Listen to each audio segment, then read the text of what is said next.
Well, we don't really want to be known for discipleship. We want to be known for how well we love, because the goal of discipleship is to create a people who love like Jesus loves. So really, if your discipleship is working and it's not just a bunch of words, you will love it a way that shocks the society around you. They may not even agree with all this Jesus stuff, and there's no way he walked on water and blah, blah, blah, what they might say. But they look at the way you treat people and how you act and what you're doing, and they're going, but I can't deny that those people love each other. That's the sign that your discipleship is working.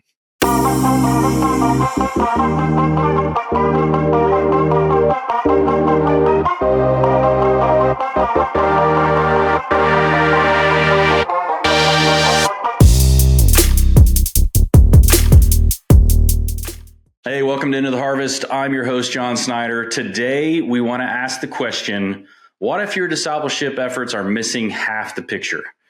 So in today's episode, we're joined by Michel Hendricks. He's the co-author of a couple books, I think. But today, we're specifically going to talk about the other half of church. And what we want to kind of zone in on is why so much Christian growth stalls out. And how can we return to relational discipleship rooted in both Scripture and brain science. So if that intrigues you, stick with us. We'd like to just welcome you to the show, Michel. Thank you, John. It's good to be here. Yeah, so I stumbled on your book. One of the things we're concentrating this year on our podcast for season number 8 is this, the importance of church. So if you're going to labor for a lifetime and make disciples who labor for a lifetime, if we never really truly understand what Jesus is doing, that he's building his church, how do we make sure that we're actually joining him in that work and doing that fully? So Stumbled onto your book just by way of like a title. And I realized that a friend of mine had actually recommended your book to me, The Other Half of Church. And I was pulling up my text, and sure enough, he's like, man, I told you to read that book a number of years ago. So I'm a little slow to the game. I know it's been out for quite some time, but it's very true for today. So before we jump in, could you just kind of tell people your story a little bit, kind of what ministry you're involved in now, just to give people a context of who you are and how God's been at work in your life? Yeah, I'm working right now for a company, or it's an organization called Life Model Works, but we're really, trying to bring back discipleship and that transforms, and also looking at, the combination of the Bible and the brain science about how God designed us to mature as people, as his followers. We're talking about relational maturity as well as spiritual maturity.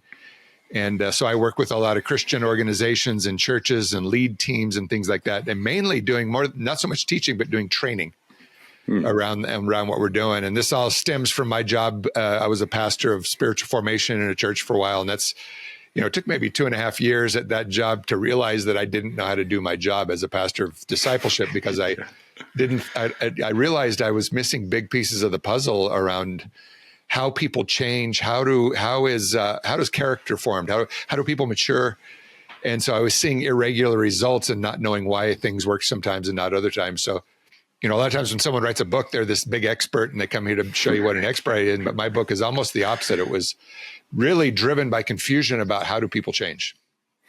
I love that. In fact, during your book, one of the things that you would kind of say these statements and you would kind of drive to a point, and then you would say, sometimes, and you're really hinting at this idea that, wow, there was something more there, that some of our tactics really did work, and it worked for some people, and then other times it didn't.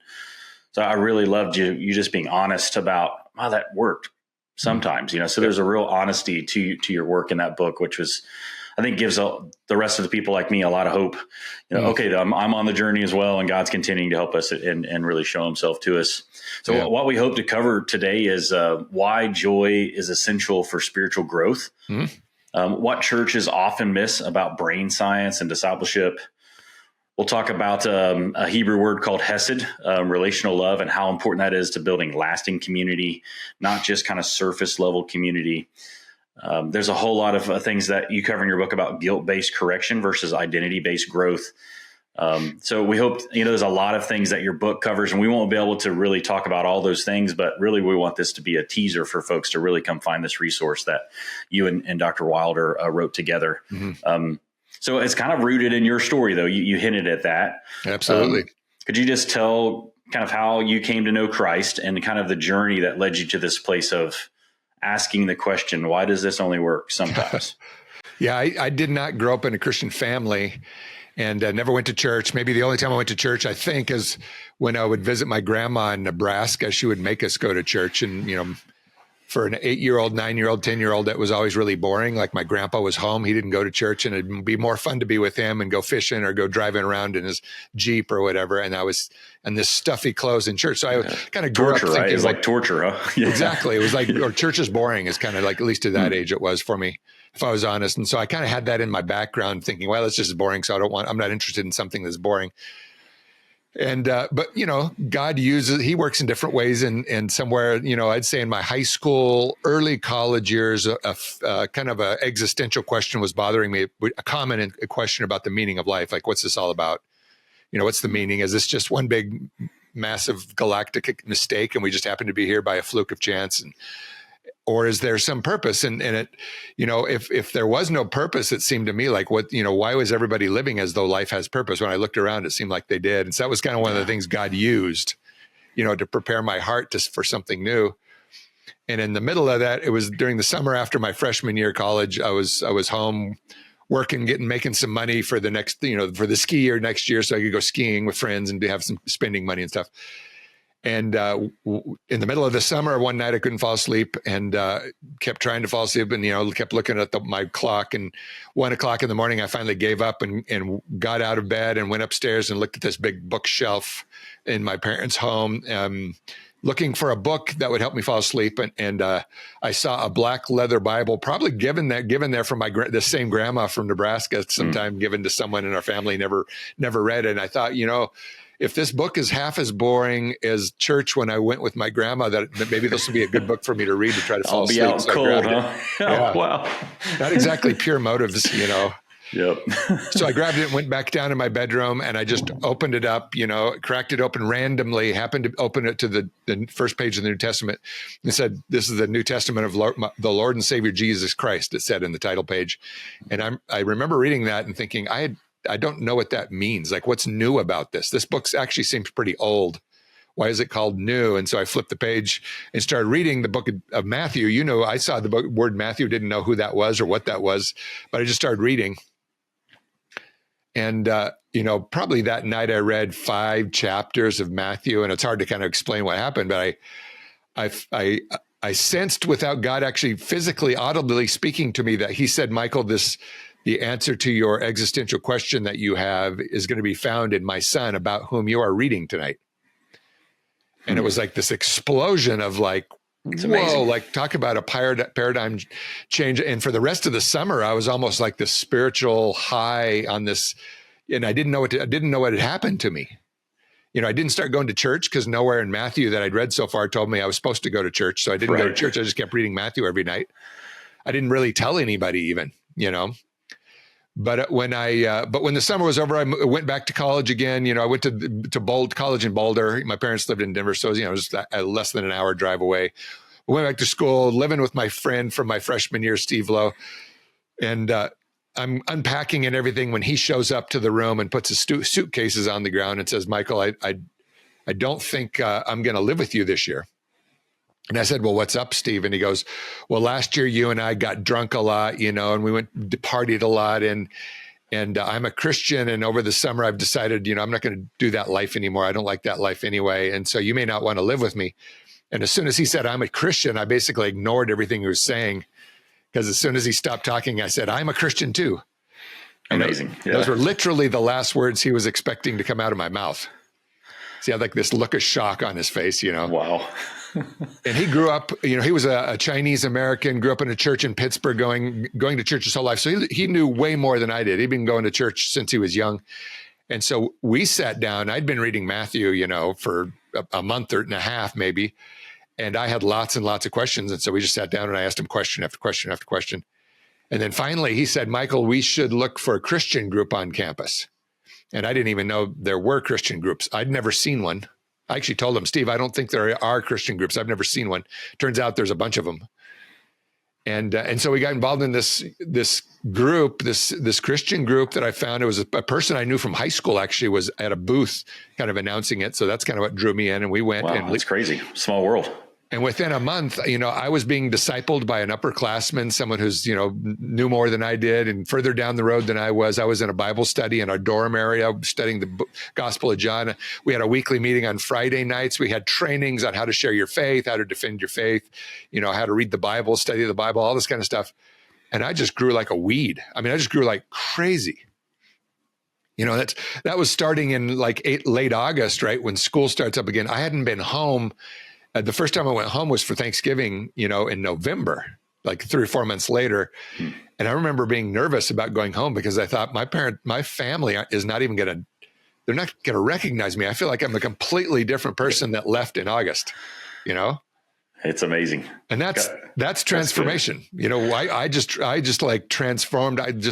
So many of my areas of my life changed just in a small amount of time. In the next 4 or 5 years, I just changed and changed and changed. I just felt like I was on this upward slope of change. That's so good. What sticks out to me is, your grandmother, taking you to church. She gifts this Bible. Yeah. And not only that, she's also, there's no doubt in your mind, I'm sure, nor mine now, that she was praying actively for you to come to Christ and understand Him. So that moment that's so hard to kind of grasp what's going on is the prayers of your grandmother, and so many for you were come true, that God drew you to Him. And not only that, but He gifts you this roommate. You couldn't avoid it, right? What an amazing story, how God set you apart for His work. I just love that. Yeah, not only that, it also shows that God has a good sense of humor, because it's kind of funny the way He did it. Yeah, for sure. Both with me reading the Bible in order to fall asleep, I wasn't thinking about my existential question at that point.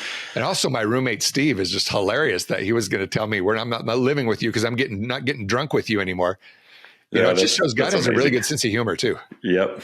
This is a God who laughs, a God who cries, a God who thinks, a God who, I love that about our Creator, that there's so much more to Him than what we may just experience at church sometimes.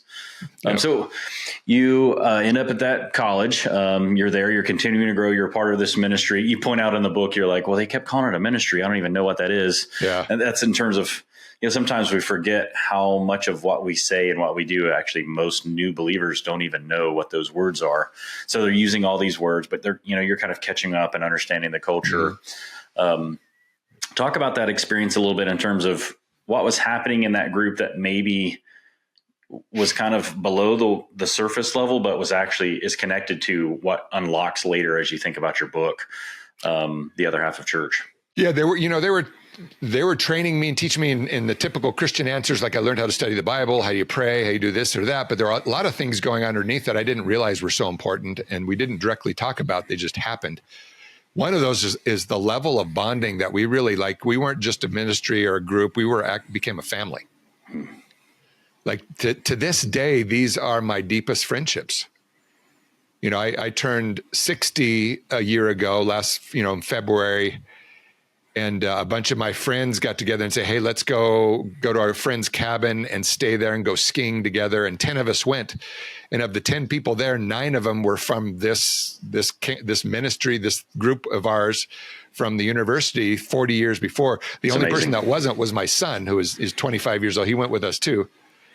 So it just shows how this wasn't just something that came together and then went apart. It's this lifelong. These deep, deep bonds to this day are our deepest friendships. Yeah, that's so good. We often use this phrase that we think the best word we have that helps us understand church is actually the word family, the people of God gathered together for the purposes of God. And so we would never ask someone, where do they do family, or what time is family? Right. And you do a great job of this in the book, where you just talk about we were living all of our life together, meeting each other's needs. And there was just an understanding of commitment and belonging within that group. And like you said, you kind of just took off. You grew like crazy.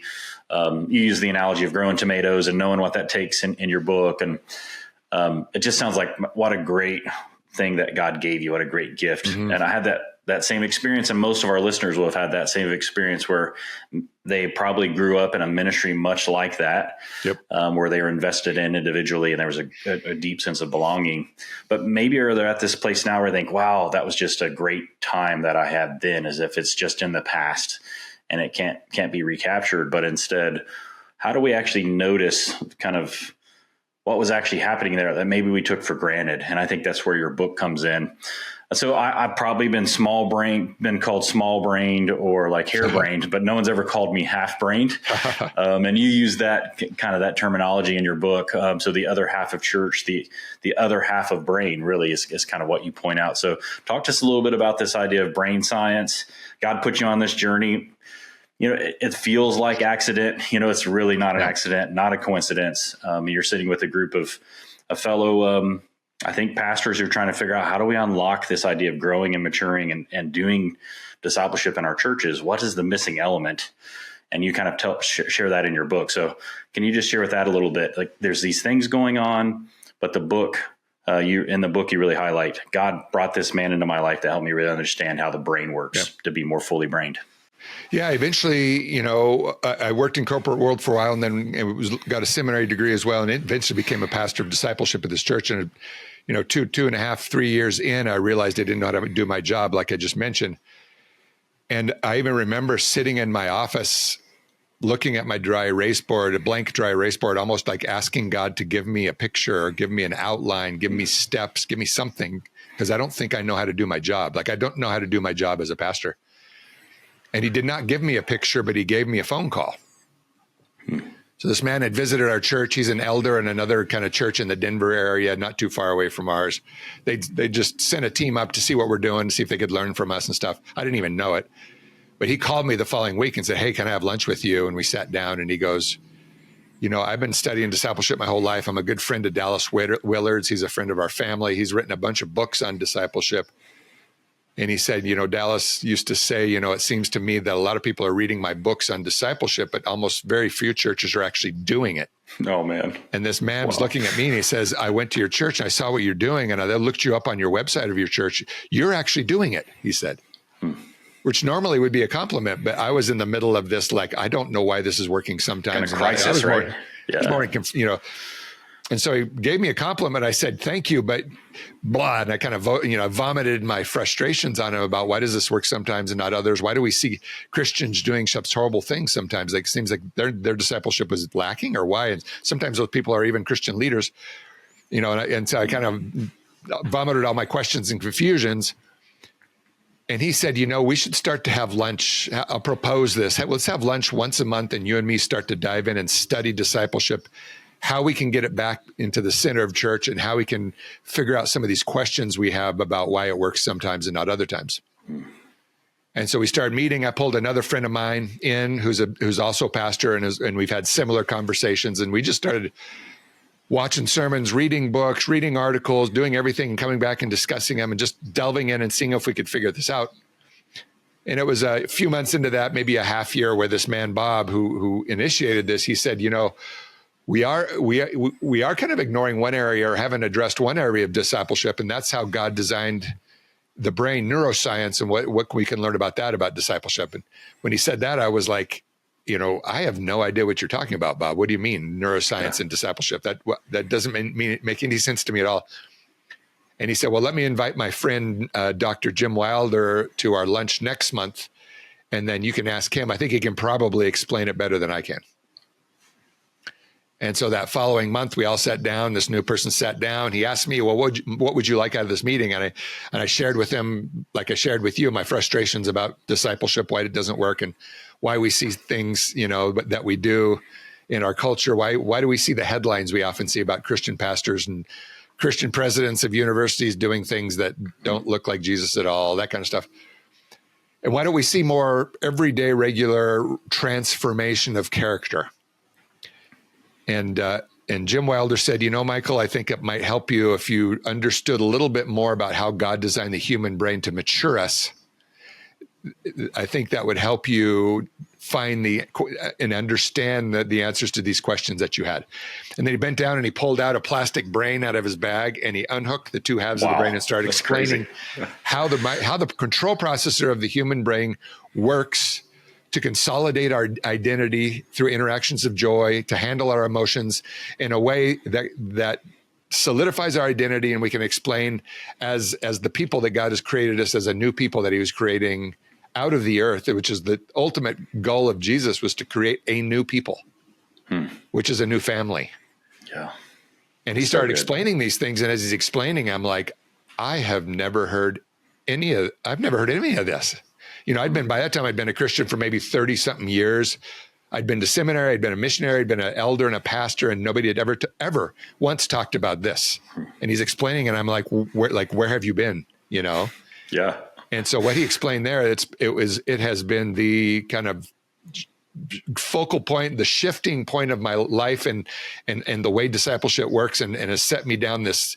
My wife and I down this path together. We've gone, and they, Jim and his wife Kitty opened the doors of their house and their family to us, and basically started inviting us to, after that meeting, to everything they did, they would invite us, and we just dove into the deep end of the pool.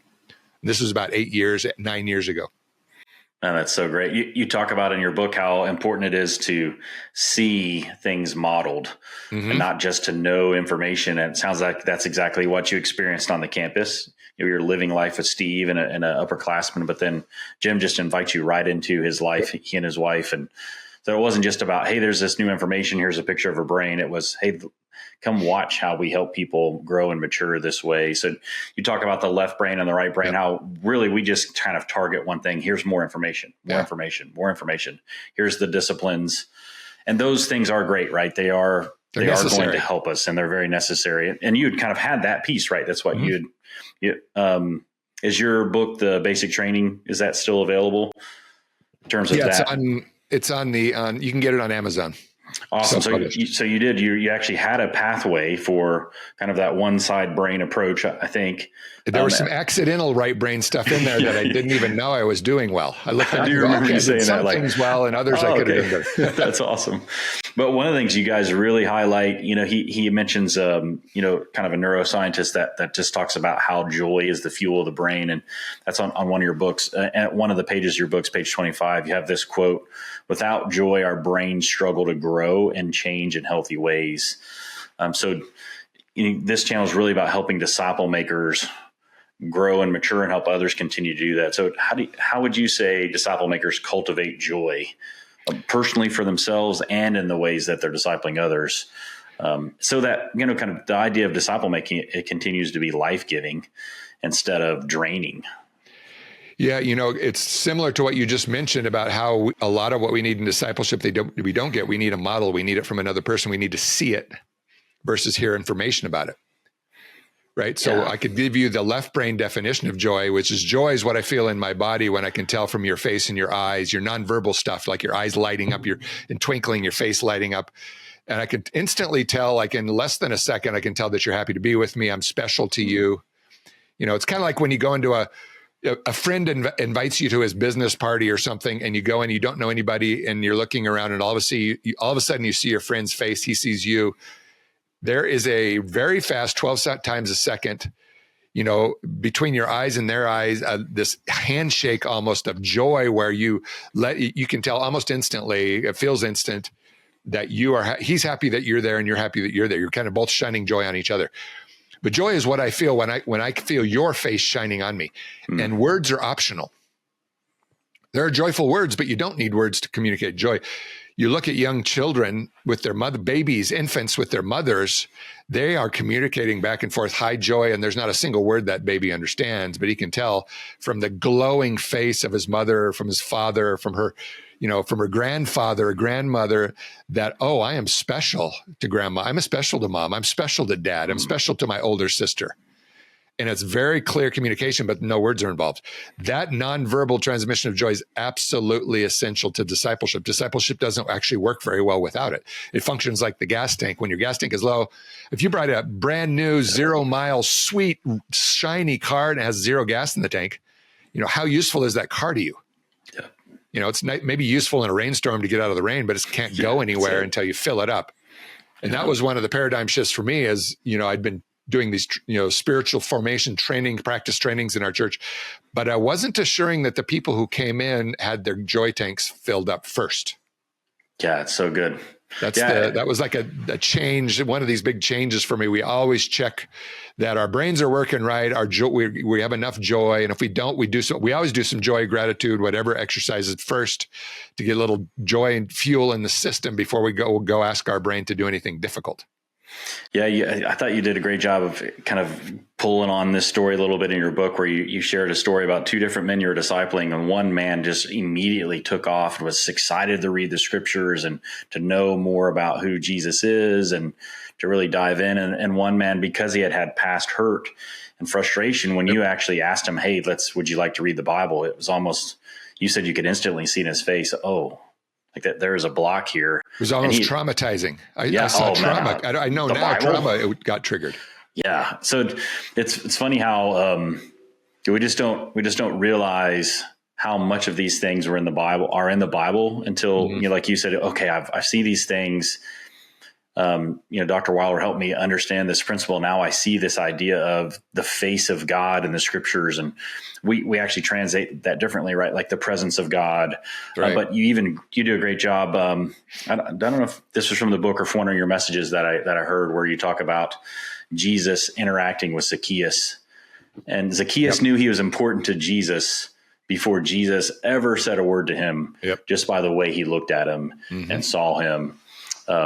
You see that same story with Nathanael, right? Where Jesus, "I saw you under the tree." It's just a beautiful picture of this idea and of joy and understanding how that's such a big part. And both you and I, we experienced that. We walked into a ministry. For me, it was on a military campus. For you, it was on a college campus. And you could walk into that room and people you didn't even know smiled at you because they were excited that someone new was coming to the Bible study, and they were excited to hear about Jesus. And so we kind of grew up that way, but we probably didn't even know that we were receiving that kind of joy, because that's a total different part of the brain that automatically just makes that assessment before before there was even evidence, right? So I like this. I think this is an important idea, because we just don't realize foundationally belonging and acceptance and the idea of joy and knowing that this is something that is life-giving is foundational to disciple making. Discipleship isn't just about learning, it's about becoming. The Pathway series gives you the convictions you need to grow your faith, the clarity to live it out, and the confidence to share it with others. Start with discovering Jesus, grow with becoming a disciple, and then finish your journey by passing on the faith. Each step along the way will help you grow in your faith and become more like Jesus. Begin your journey today. Find out more at intotheharvest.org/pathway.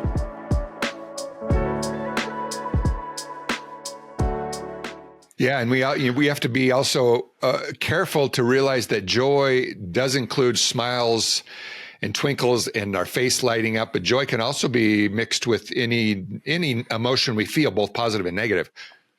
So someone can like what I would add, for example, to small group say you have a team of small group leaders that you want to train to be small group leaders. One thing we almost never train them on is, first of all, building their own joy levels, filling their joy tanks up, and then also showing them and teaching them how important it is when someone shows up to your home, maybe for the first time, maybe they're feeling nervous, to have your face light up on them and you let them know that you're happy they're here, how important that is. It seems like a trivial thing, how important that is. But it also doesn't rely on them being happy or sad. They can show up sad. They can show up angry. And, part of the things our brain actually has the ability to learn is what does joyful anger look like? What does joyful shame look like? Joyful fear, joyful disgust, right? Our brain actually, there's neurological systems that actually train our brain how to be joyful in every emotion. And that's a part of discipleship I never knew existed, but it's absolutely necessary, especially if we're going to love people well in the harder instances of life.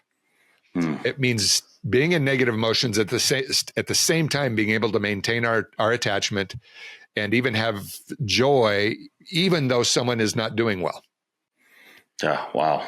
Yeah, that sounds like a lot like Rare Leadership, where he talks about this idea of return to joy. I believe that was Dr. Warner. Did Dr. Wilder write that with him as well? Yes. But just this return to joy that we're talking about. So even in difficult situations, and isn't that the beauty of God's sovereignty, that we can be in these places of frustration, anger, even deep turmoil, and know that we can still be joyous in the Lord and know that He's still active, even in the midst of challenging times. Yeah, and we see this in the life of Jesus a lot. Like he had lots of big negative emotions. Like Jesus lived a high shame life. Shame, the definition of shame is what I feel when I can tell you're not happy to be with me. Right? You're not with Jesus. Had a lot of people that were not happy with him. Wow. And yet you don't see Jesus collapsing. A lot of times with us, when someone's not happy, we kind of fall apart, or we want to get out of there, run away, or we get angry, maybe get aggressive, or whatever we do. But we see Jesus is still Jesus when there were people there that did not like him, very almost violently did not like him. You see Jesus being very solid, meaning he actually has very good return to joy skills in shame. Now, I never knew that was something beautiful about Jesus. There's a lot of beautiful things about Jesus, but as I started learning these brain things, the more I read Jesus, I'm like, wow, he's even more beautiful than I thought he was. Wow. Whoa, he is just an incredible person. Wow, that's so good. It just more and more impressed with who God is, right? Mm-hmm. More and more impressed with the person of Christ. So as we're gathering together as groups of people, it's not just kind of a one-to-one, disciple making, though one-to-one can be helpful, or man-to-man or man-to-man can be a very helpful thing. We're doing that in the midst of family, in the midst of community. Yep. Really, sounds like you were involved in the whole community was built around the idea of discipleship and disciple making. And, that's a passion, I think, probably for both of us, that our churches would be known for raising up and making disciples. But you have this very convicting quote on page 63. Many Western churches operate more like organizations than families, which stars people the relational nutrients that they need to thrive. And you begin to kind of take us on a journey with this word hesed, loyal love or attachment love. And these words are so powerful because we really can't capture these ideas. I think you point out that we fight with how to even translate it well, because it's something that's very difficult to understand. Yes. How do you think we can grow that idea of hesed? Maybe pull the string on idea of hesed, but then how do we grow that in our spiritual communities? Yeah, it's really you're tapping into the right prefrontal cortex part of the brain, which is kind of the CEO of discipleship. It's the part of the brain that learns, that transforms our character, helps us mature. There's other parts that work with it, but it's really kind of the community social part of our brain. If you want kind of a simple picture of how it works, it's almost like, imagine three chairs sitting, pointing in towards each other, all three chairs. So it's like I'm seated in one chair and there's two people seated in a chair facing me, right? Mm-hmm. So that's kind of like what our prefrontal cortex looks like. It's designed as three faces engaging with each other about who I am. So we're talking identity. Yeah, so good. So I learn who I am by the people seated in my chairs. Well, from what we talk about Hesed is not just an associate. It's not someone you see every once in a while that you talk about the football game with, or talk about the weather. Hesed means where my brain considers you family. And the only people my brain really lets into this part of the brain to sit in those two chairs and tell me who I am are people I have a Hesed level bond with. So if your pastor, say you're in a big church, you don't know the pastor personally, you like his teaching, he can teach a lot. He can exercise your left brain really well, which is the information side, but your right brain's not going to let him sit in your right prefrontal cortex. So he will not mature you. He will not grow your character. Kind of this, I know him, I sort of trust him. It's a distance, right? And it's not, it's so good. And so when I say that, a lot of churches are set up more like organizations than families, or an organization really is configured around trying to get good stuff done, good Christian stuff done, good ministry, beautiful ministry too, good stuff we get done. But a family is really reconfigured around bonding at a level where people are sitting in those chairs and we're transforming each other's identities and character. And we get some stuff done as well. But the stuff we get done is secondary to the bonding and transforming each other's character. Like you mentioned, how do we get discipleship back, known for being discipleship and everything? Well, we don't really want to be known for discipleship. We want to be known for how well we love, because the goal of discipleship is to create a people who love like Jesus loves. Amen. So really, if your discipleship is working and it's not just a bunch of words, you will love it a way that shocks the society around you. They may not even agree with all this Jesus stuff, and there's no way he walked on water and blah, blah, blah, what they might say. But they look at the way you treat people and how you act and what you're doing, and they're going, but I can't deny that those people love each other. That's the sign that your discipleship is working. That's so good. And that's what Jesus straight up says, right? In John 13, 34 and 35, by this, all men will know you're my disciples if you love one another. We tend to think that's love one another if we just love everybody. Mm-hmm. You know, that the context there is in John 13, where Judas has already left to betray him. He's there with his the remaining 11. He says, if you love one another, if they look and see your group loving each other well, that's an amazing thing. Yep. So I love how you're kind of drawing that truth out. But yeah, what a huge word, right? This idea of Hesed, this idea of being connected. And I was in Indonesia and in Malaysia and had a chance to travel with some Malaysian Christians, just see how they do church and community. It's primarily a Muslim, more Muslims there than any other faith group. And one of the things they talked about was, we've decided that church is your primary place of belonging. So when you ask people where do they belong, we're hoping they answer with church. This is my church. These are my people. This is my family. So if we're thinking about this idea of a discipleship community, this is the place where I primarily belong. It's not something I just attend once a week or an activity I do, but this is where I'm myself, where I belong here. Mm-hmm. Well, you touch on this idea of identity, and the idea of modeling, but then also how correction is connected to identity and the idea of commitment. There's a whole lot of things there, but I wonder if we could talk about modeling first.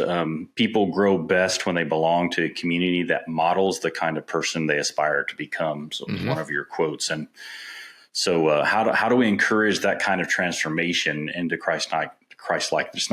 So what we tend to do is just teach about Jesus rather than we kind of know who Jesus is rather than become like Jesus. So how do we shape a group identity that encourages that kind of transformation? Yeah, well, one of the things that we would need to improve is we're kind of creating a set of siloed monocultures around age. And so I'm with, if I'm a young adult, I'm with a bunch of young adults. If I'm a high schooler, which by the high schoolers. If I'm young parents, then we're in this young parents class. And a lot of what you need is I need a few men and a few women in my life that I'm bonded to at a family level who are farther down the road than me. And farther down the road means they can love in situations when my love would fall apart. They can access the perspective of Jesus in his mind at a time when no one else in the room can. Wow. They're able to calm emotions in a way and intensity levels that I'm not yet able to calm my emotions and think rationally yet. And so a lot of times how it works, how we change is when I see one of these women or one of these men do something, treating a person in a way that I currently would not have the relational skills to do. And I see it and my brain actually patterns without any teaching. Nobody's opening the Bible and giving me an outline of things. I see them love their child real well when they did something that maybe my parents would have yelled at me about when I was a little kid. And they've just rewired 30 years or 40 years of improper wiring because I'm bonded to that person. I see how they treat their kid in a similar situation in a way that looks a lot more like God's family. Wow. Yep. So how do you facilitate that? Well, that's the magic question. That's what we're trying to figure out.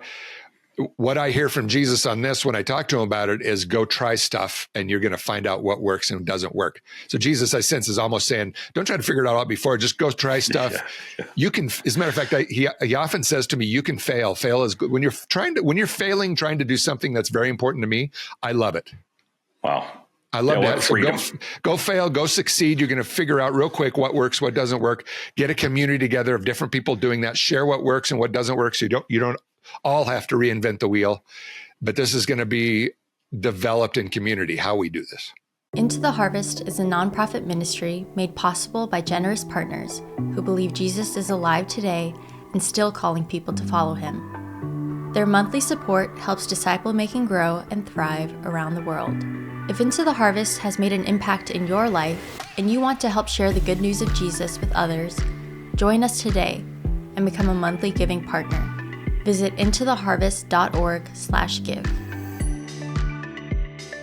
That's so good. And it's freeing, right? It's, while you're going, make disciples, and surely I'm with you always. So as you're going and you're figuring this out and you're walking in obedience, the whole idea from Hesed to joy to all of that is we get to do it with Jesus in the yoke of Christ. And so thanks for saying that. I think that's just a huge part of making disciples is we're not making disciples of us. We're making disciples of Jesus. And even when we mess up, we put the spotlight on Jesus and say, well, mess that up. It's about Christ. And that actually, I think, helps transform communities when we're thinking about this idea of we're trying to be like Jesus here, and I'll miss, you'll miss, but we're going to continue to get up and go after Jesus again.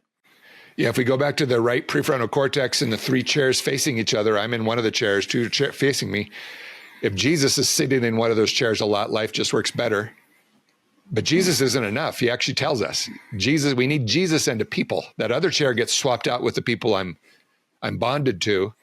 Oftentimes when Jesus wants to tell me something, he'll bring another person to tell me, but it's coming from Jesus. But it's more fun for Jesus to tell it through another person. Yeah, we get to be a vessel, right? Yeah. Right. Yeah. It's fun. He's using us. It's like we have a kind of a really good basketball player playing for the Denver Nuggets called Jokic. Oh yeah.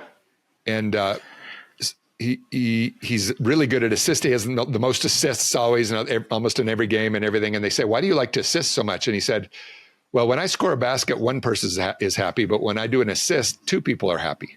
Yeah. Which made me kind of laugh. But I think Jesus is a lot like Jokic in that he would almost, rather than just telling me something, he'd rather grab some person around me and have them tell me. And in a sense, I'm hearing it from Jesus and that person sitting in those two chairs in my prefrontal cortex. Yeah. And like you said, your moment, even with Steve in your dorm room, that was this great gift of the Lord to say, well, let's be different. Let's be different this year. Jesus was all over that thing. I mean, I think he was laughing. Doubt. I think he was smiling ear to ear because it was pretty funny too. Yeah. The ultimate chess player, who has fun while he's doing it. It's really good. Yeah. Man, it just makes you fall more in love with Jesus, as life goes on. You also mentioned this idea. So we're in community, we're living together. Obviously we make mistakes, and you talk about this idea that correction only works when it is tied to identity. Mm-hmm. So if we correct without reminding people who they are, it often leads to shame.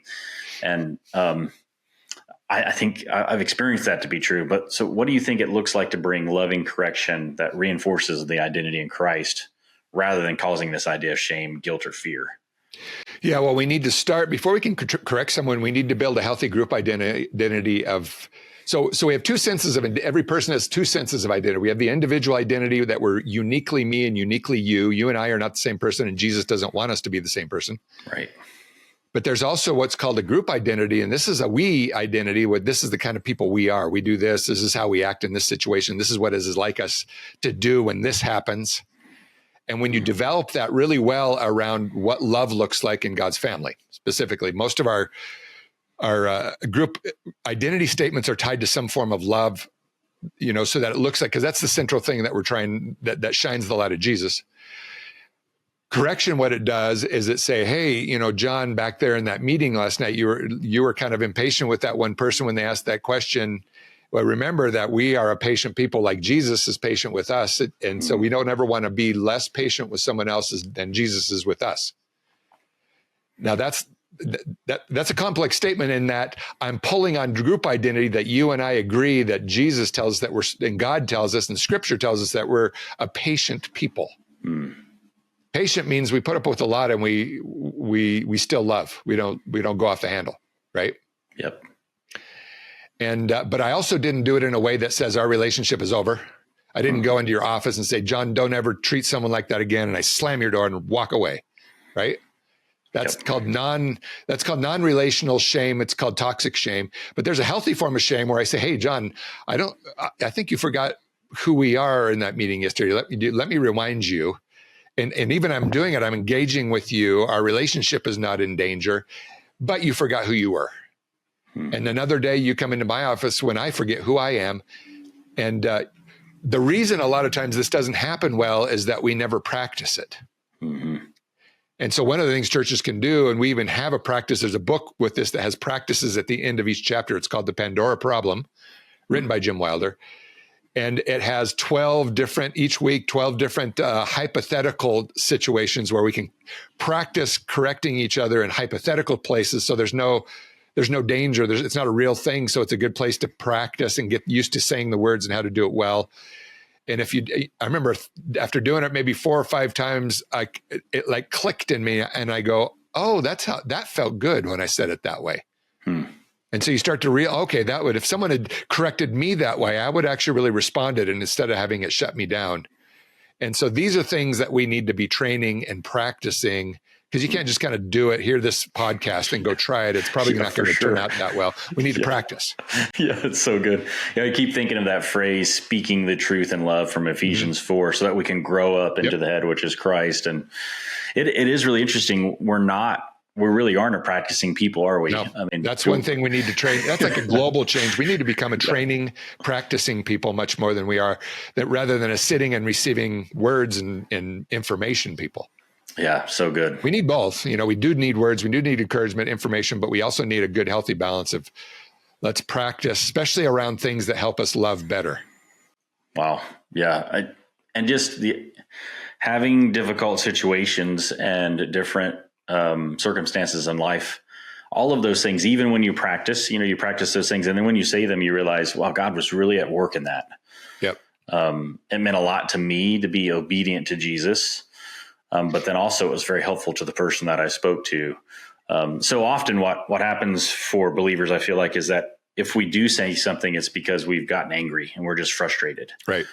So instead of being obedient in the moment when I needed to bring something loving to my brother or my sister in Christ, I was disobedient to the Lord, and then it just kind of stewed and stewed and stewed. And then I blow up on my brother or sister in Christ because I wasn't obedient in the first place. Right. So I love how that being in the midst of committed community with a group identity, you do a great job sharing this in the book. Just how, hey, well, that's not who we are. Christians, we really believe this. And you make this point like, what? No one believes that. And your buddy just tells you, well, keep reading the Bible. I think you'll find that as Christians, this is what's true of us as a group identity. Rather than it was just kind of this condemning thing. Well, what's wrong with you? How come you don't believe that? Well, read your Bible. There's a way that you could say that, which isn't loving, actually doesn't help people grow and doesn't tie it back to being more like Jesus. Mm-hmm. Yeah. So it's really good. Yeah.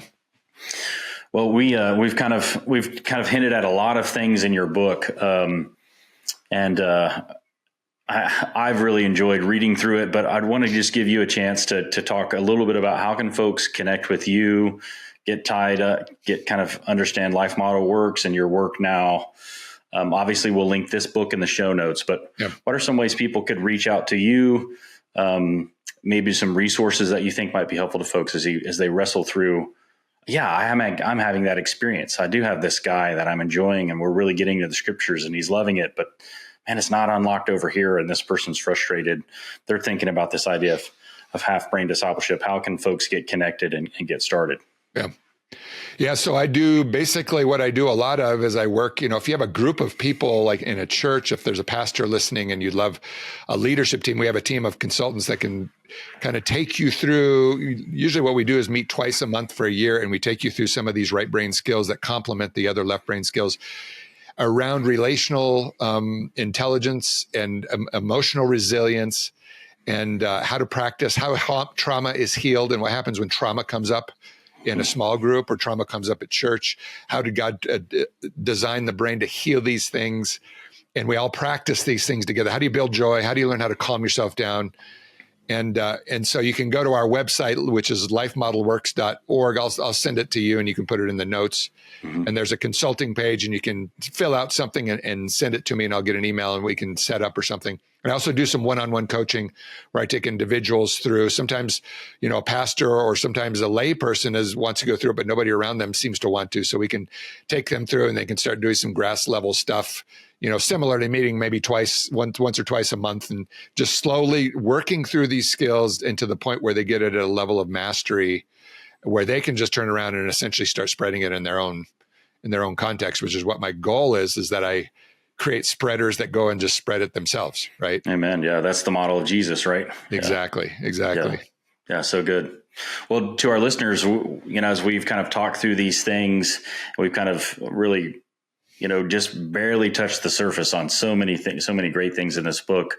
We just want to ask you as an audience, what part of your disciple making needs more joy or relational connection? So we'd like just for you to leave us a comment, send us a message. We'd love to hear how you're growing, where you're being challenged in this. If you've read the book, feel free to write some questions in there. We'd love to engage you with that. I can't tell you just thank you enough for joining us. Thank you for just being faithful, just to share what God's taught you. I'm so thankful for your humility just to say, I don't think I knew how to do my job, and to continue to press into the Lord for that. So really just want to say thank you for being willing to jump on the show and being faithful to share what God's doing in your life. Oh, you're welcome, John. And I appreciate you inviting me on to be able to discuss these very important topics. Yeah, I appreciate it. I guess maybe people might still call me harebrained or small brained, but hopefully they won't call me, half-brained anymore. So yeah, appreciate it, brother. Thanks for coming on the show. You're welcome. Bye-bye.